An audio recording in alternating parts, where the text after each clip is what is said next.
One of the most beautiful books in the Bible, and that is today's liturgical reading. That is the first reading, the Canticle of Canticles or the Song of Solomon. That is chapter 2 and verses 8 to 14 that the Mother Church has given for feeding her children with the word.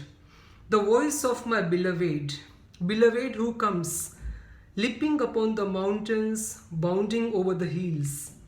My beloved is like a gazelle or a young stag. Behold, there he stands behind our wall, gazing in at the windows, looking through the lattice. Let's prayerfully go through what the word, the living word of God is speaking to us. The voice of my beloved. Who is this beloved? Song of Songs, if I go to the little history, for a long time there was a controversy whether this book can be included in the canonized books of the Word of God, because people could not understand the deeper spiritual, mystical meaning lying inside this book.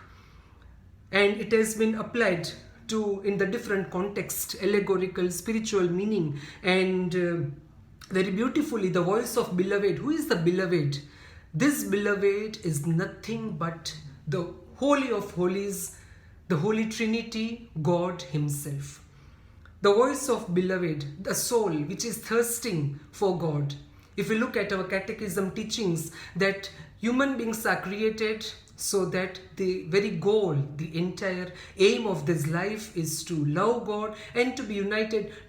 We have come from God. God has created us out of nothing and go back to God. And the whole journey is to experience and to preach, to transmit, to spread that love of God. Here, beloved, the soul can be satisfied only and only by Spirit of God, the Holy Spirit, the Holy Trinity.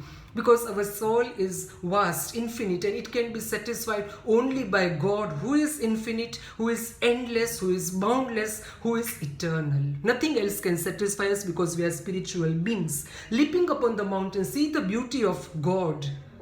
God is running after the soul. He is jumping over the mountains.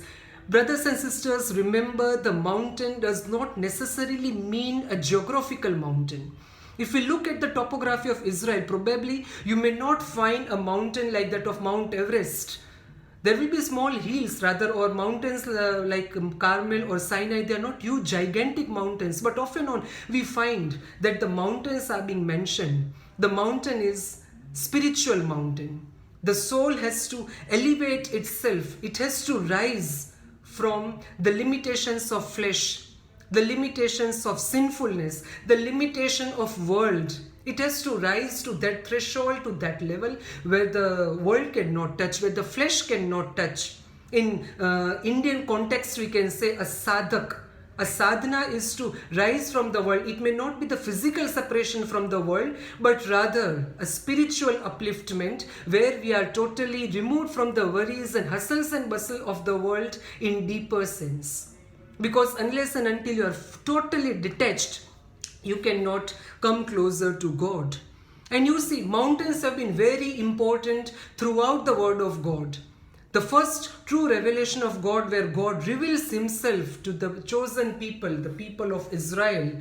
The very well-known episode of Theophany. Theophany means where God manifests Himself. Exodus 19, you remember well, and 20th chapter where God gives commandments to the chosen people through Moses.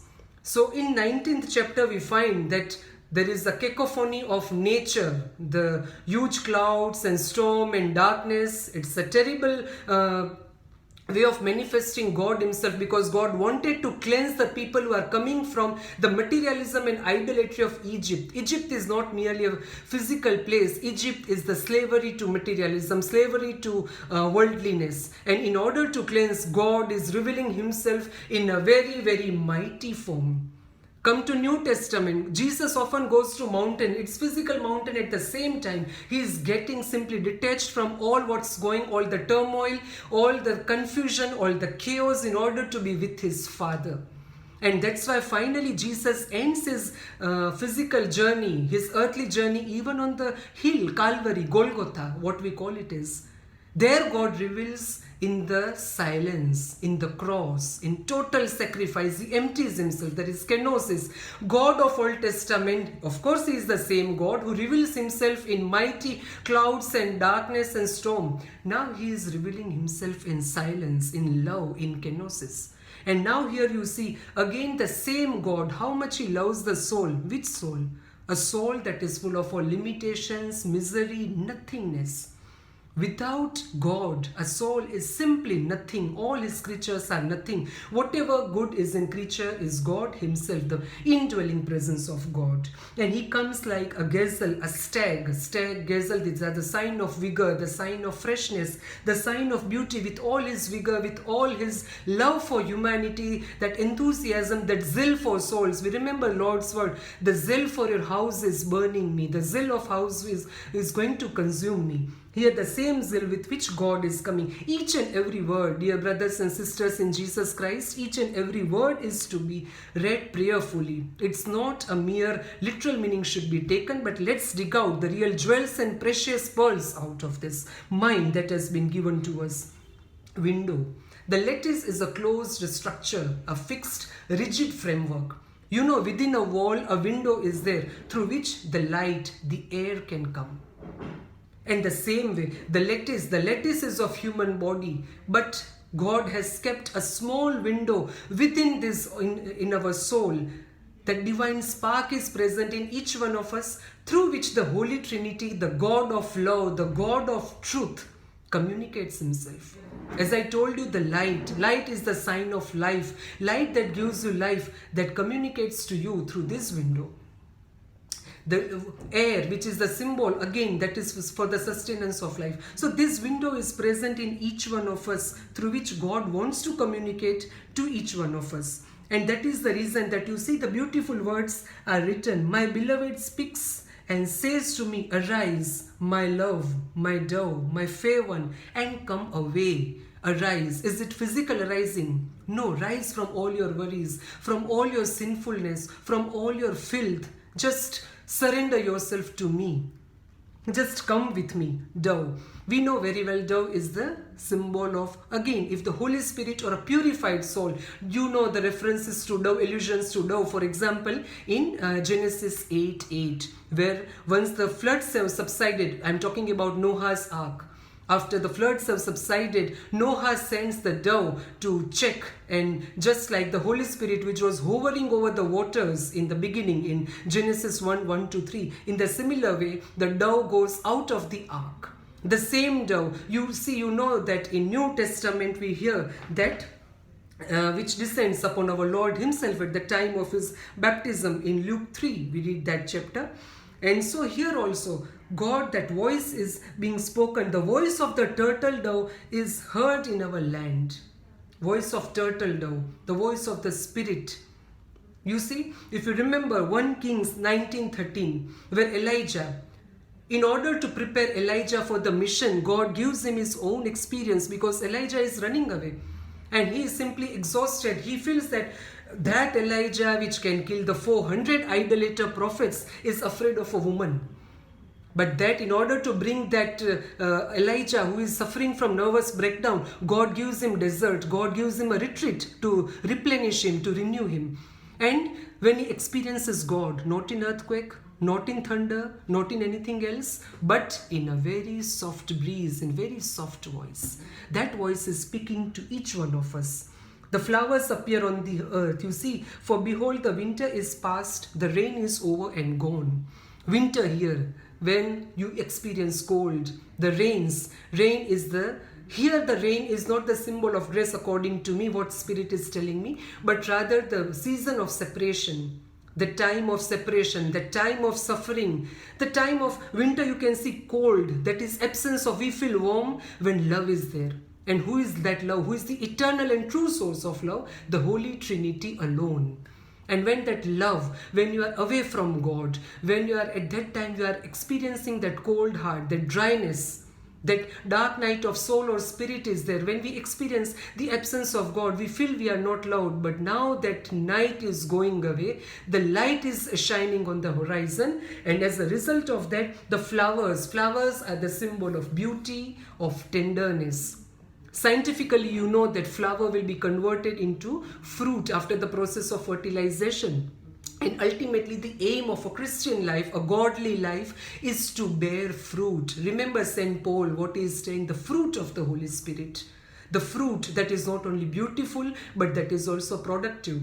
And this flower, the flower symbol of fragrance and tenderness, see, the soul is slowly flowering. The soul which is replenished, renewed by God's coming into it. The soul can be satisfied, once again I'm repeating, by God and God alone. Nothing else can satisfy human spirit like the living God himself. And that's why here you can see that the flowers are appearing, and the voice of the turtle dove is heard in our land. Land is your heart, where the voice of spirit, the spirit, you know that beautiful hymn, listen, let your heart keep seeking, listen. Continuously God is speaking to you in the sanctuary of your heart.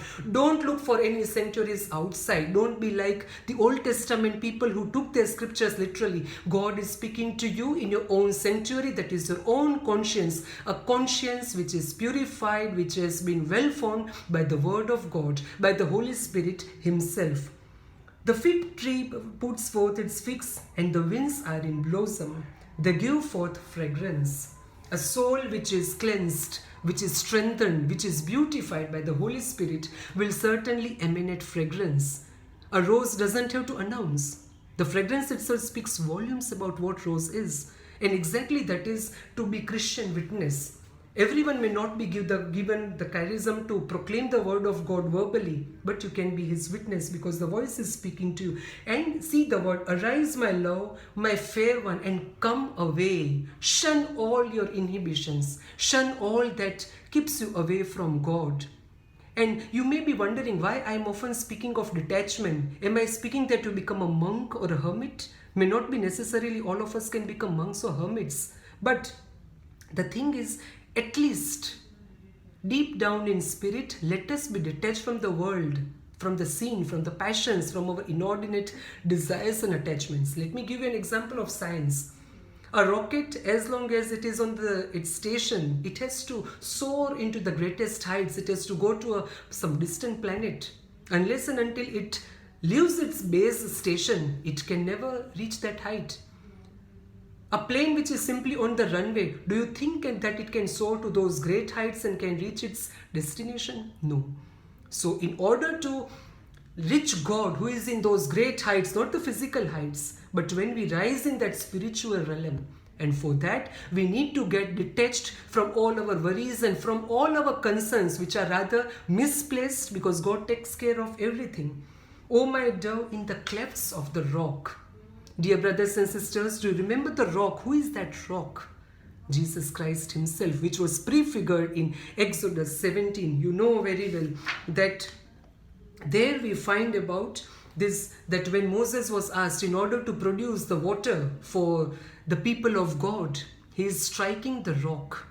That rock which is nothing but the prefiguration, the type of Jesus Christ, who was going to come, whose heart will be pierced for the entire humanity. And just that water quenched the thirst of those very Israelites. The blood and water which gushed forth from the heart of Jesus was going to quench the thirst, the spiritual thirst of the entire humanity. Not only that, the turtle dove lies hidden in the cleft. As long as Jesus was there, the Holy Spirit was hidden from us. The moment the cleft was, the Holy Spirit was exposed, the Holy Spirit became known to us. In the cleft of our heart, in spite of all our hard-heartedness, just as in the rock the spring of water was present, just as in the bodily human Jesus, the Spirit was hidden. The same Spirit is present in the deep down sanctuary of my own heart. Let me see your face. Brothers and sisters, biblically, face doesn't mean just this external face. It means the whole person. Let me look at your face. When you see the face, you identify the person. Biblical names are not merely the names. They reflect what type of person he is, what God has entrusted mission to that person. And in the same way, the face means it stands for the person. Here, see, God wants to develop that intimacy, that closeness with us. Just imagine what we are. We are nothing but dust. We are nothing. Still, God thirsts, God pines, God is pained. God wants to come to such a soul, to fill that soul with everything. And that's why your voice is sweet and your face is comely. God, who is the paragon of all beauty. My soul, Daniel's soul, is so filthy, but still, God considers that soul to be beautiful. That's the word what is being spoken to us today, that God is coming with all his joy, with all his enthusiasm. He doesn't look upon your sins, what you are doing, what you are not. He simply loves because he has created you, just as a father loves the child, not because he has got some mighty accomplishments and achievements, but no, because he is my child, he is my own flesh, he is my own spirit. That's why a biological father, a biological mother loves their own child. Let's go to the gospel passage. What the gospel says.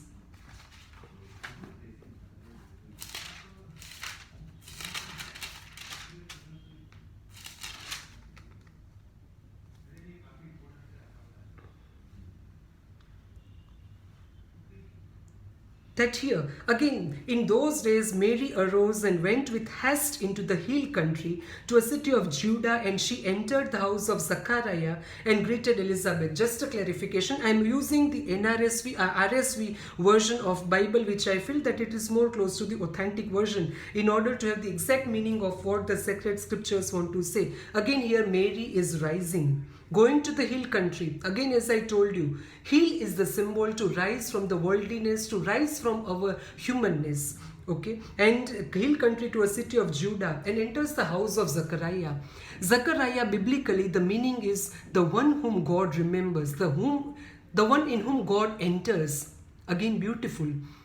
We are not making efforts to reach to God. A transcendental one, a mighty one himself enters into our consciousness. He enters into us. That is Zechariah. And Elizabeth, the literal meaning of Elizabeth is Eli, Bes, Eli. Eli is God, Elohim.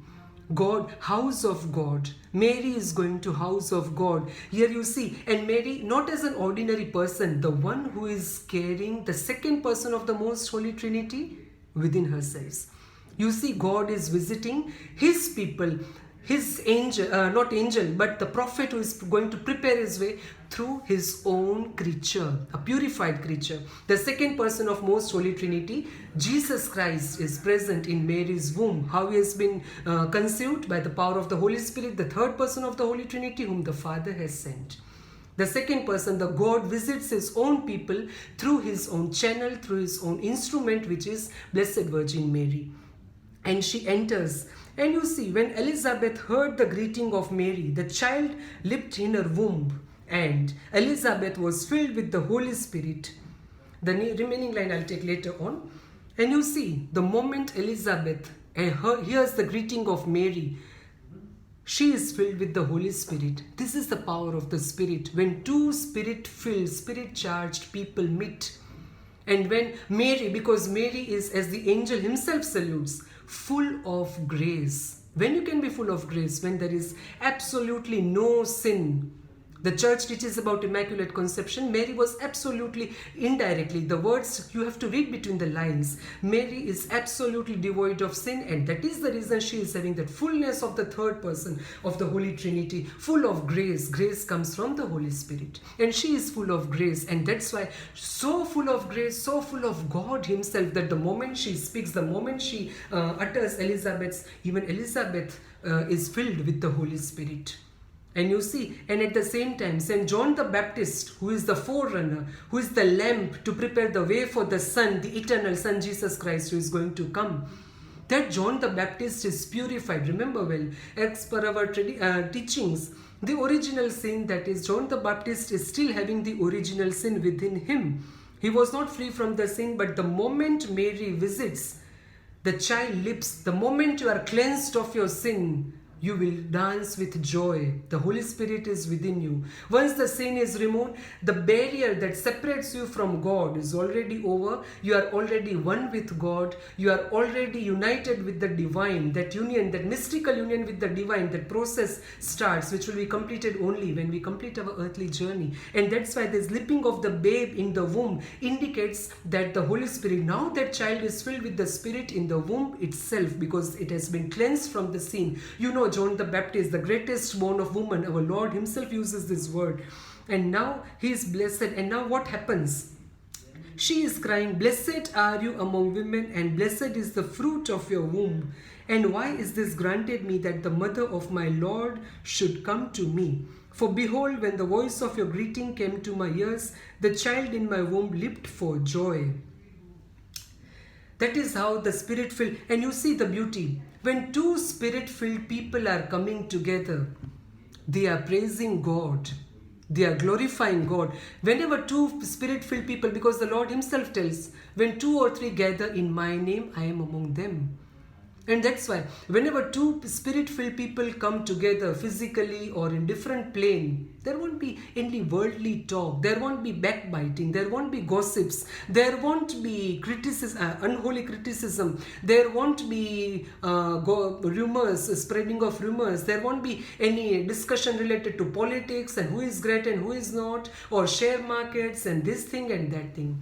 But the two people filled with Holy Spirit, the first thing they will do, they will praise God. They will glorify God. Another very important insight I would like to share is that you see the child which is in the womb is still, is living one.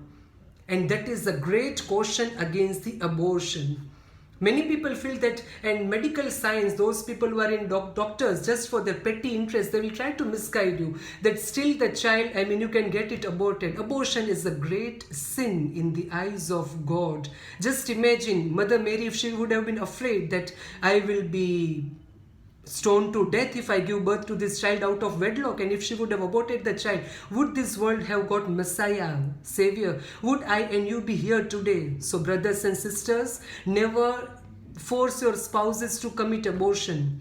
Never ever have a sinful thought of abortion. Never nurture this thought. Abortion is one of the greatest sins in the eyes of God, and the cries of those aborted babies is storming the heaven. The judgment will come because of those aborted babies. Never ever think of committing this sin. Accept it as a gift of God. That child of God will become a strong and mighty instrument of God.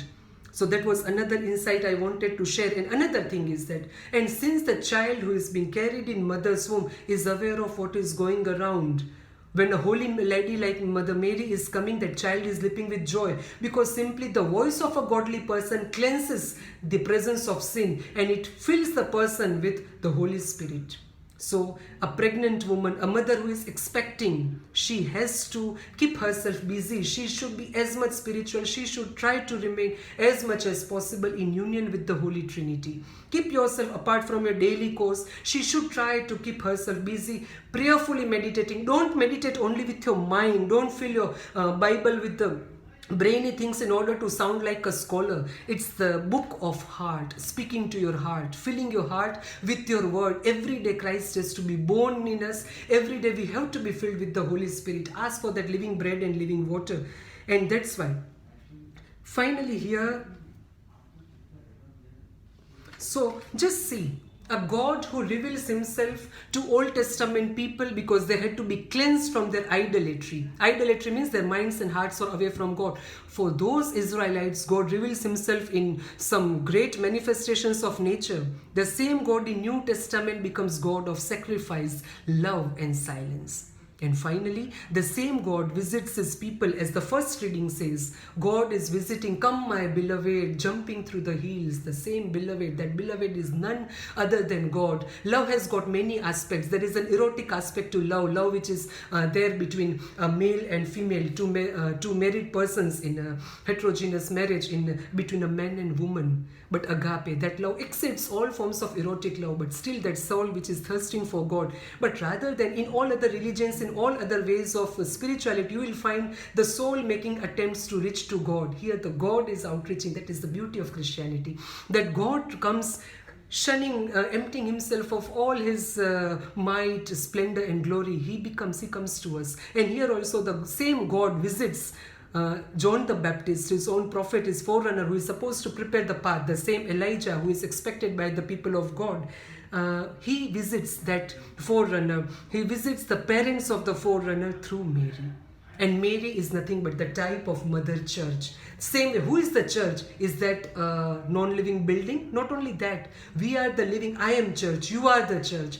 And the moment church was born, by the very nature, the church is missionary. Missionary is nothing but the one who spreads the love of God, the one who has experienced, who has been renewed, who has been converted by the love of God. And now she is spreading that love of God to every creature, not only human beings, but to every creature. That's all she comes across.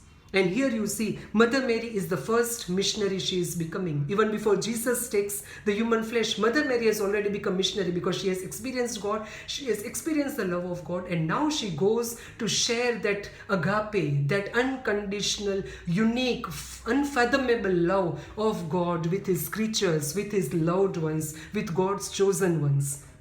And that's why, and whenever a missionary goes, here Mother Mary is missionary. Mother Mary is also the mother of Jesus. Jesus is the head. Mother Mary is also the mother of the body of Jesus, which is the church herself, because she was along with the disciples on the Pentecost to give birth to the church herself. And that's why, by the very nature, daughter is always going to be like mother. And that's why church by her very birth is missionary in nature. If somebody says no, evangelization, proclamation is no longer church's mind, they are going against God's word. They are going against God's word. They are right away disobeying what the reason Lord is saying. No, church has to be missionary. And church is supposed to be missionary. She has to spread the love of God. And that too, Mary goes in haste. Once you experience God, you are setting your feet to share that good news. Just imagine, I'll give you a worldly example. The moment you get a good job, the moment you get promotion, the moment you get very good marks, coming out with flying colors in your exams, if a child is born in your house, you share the sweets because you have that joy. And same way, if these mundane worldly things can fill us with that much joy, how much more a pure soul will be filled when it experiences the whole mighty God. And that is the reason that such a spirit-filled, the soul filled with the Spirit of God, can no longer remain confined to four walls. She will go out openly, boldly to proclaim the good news. And good news won't be proclaimed merely by the words, but by the works of charity, by the works of humility, by the works of faith, hope and love, the great three theological virtues. Here, a missionary is filled. Missionary, I'm talking about Mother Mary, about church, about missionary, you and me. I consider myself as a missionary of the Most Holy Trinity, missionary of love, missionary of that unconditional love for God and that God. Secondly, a missionary will always be serviceable in her attitude. Mother Mary, though she knows she is going to bear the child of the Most High, whose kingdom is not going to have any end, but still she humbles herself to serve her cousin, who is much inferior to her in spiritual aspects. Because Elizabeth is going to be the mother of forerunner, while Mother Mary is herself the mother of God the Most High. She is Theotokos, mother of God. But still, mother of God, she is humbling herself in order to serve her aged cousin. How much we need to put aside our ego. We need to wash one another's feet. We have to humble ourselves in servitude, because the Lord himself says, those who want to become first, they need to become the last. They have to serve others, the one who wants to become the greatest of all. If you don't have service, if you don't want to serve, probably you have not experienced God, sorry to say. And the third thing is, wherever a missionary filled with the love of God goes, he will cleanse the people, the creation from the sins. Mother Mary doesn't preach. Mother Mary is simply speaking out the name of her elderly cousin. And you see the outcome. John the Baptist is purified from his flesh, and now he becomes prepared for the mission that God himself has entrusted to him. And finally, dear brothers and sisters, before I sum up, just let me tell you, focus on these words. Blessed are you among women, verse 42, and blessed is the fruit of your womb. These days, I'm not in favor of all the popular pietistic devotions going on in the name of Mother Mary, which are actually deviating the church from the true spirituality.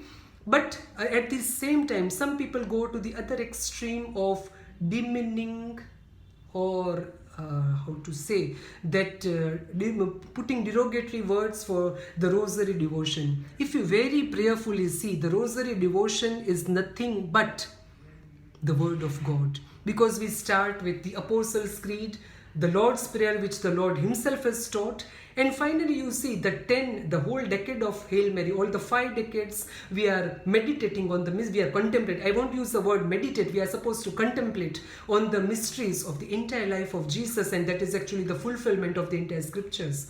So Hail Mary, full of grace, who says these words? You go to Luke, the birth of Jesus foretold.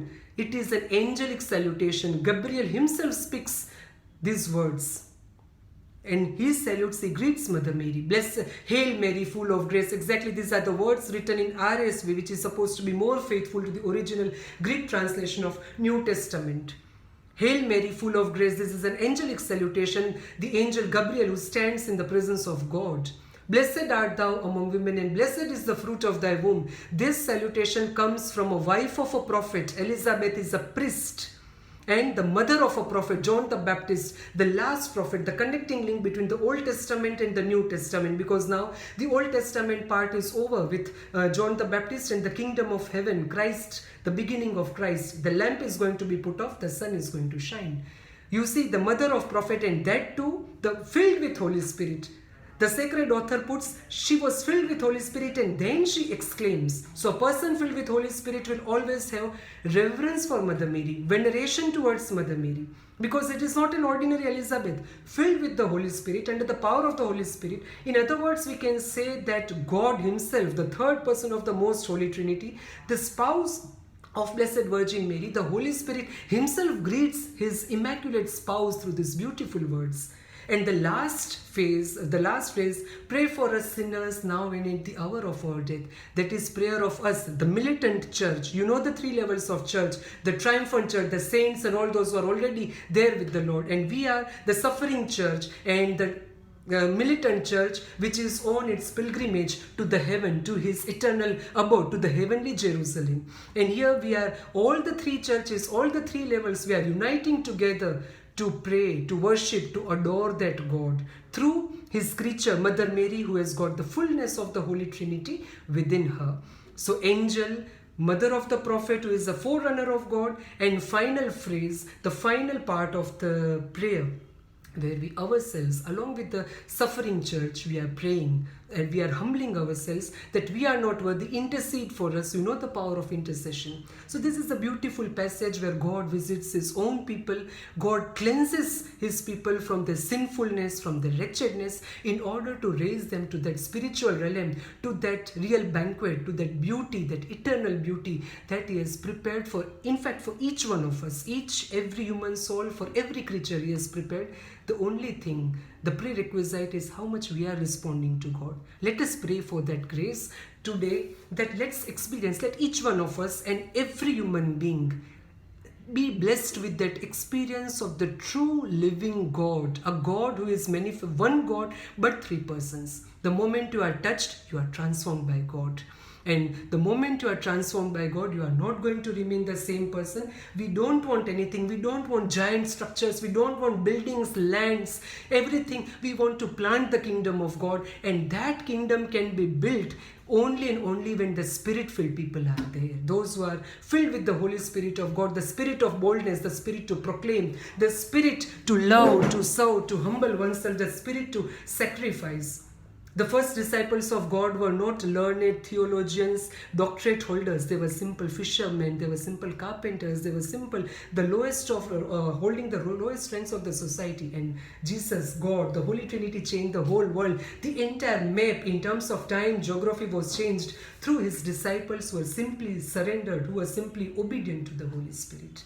Let us ask for this grace. Let each one of us become like Elizabeth, who are filled with the Holy Spirit. Let us become like John the Baptist, who has to prepare the way for the parousia, for the second coming of the Lord, at least for coming of God in our own soul, like that Song of Songs. Let God come and tell us, come, come away with me, come, rise above all your rags and wretchedness. I love you.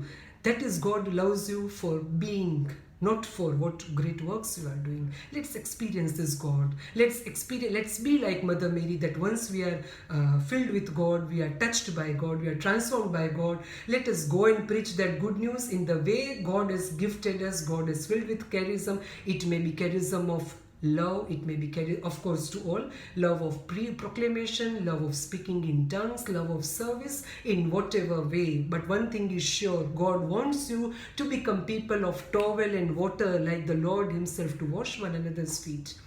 So let's pray for this grace as we become very close to the nativity, that God fills us with his spirit, he cleanses us from the sin, so that we can, like Elizabeth, like Mary, we can praise God unceasingly. That is what we are going to do in heaven. Unceasing. Hallelujah, hallelujah, hallelujah. Thanks and praise be to God.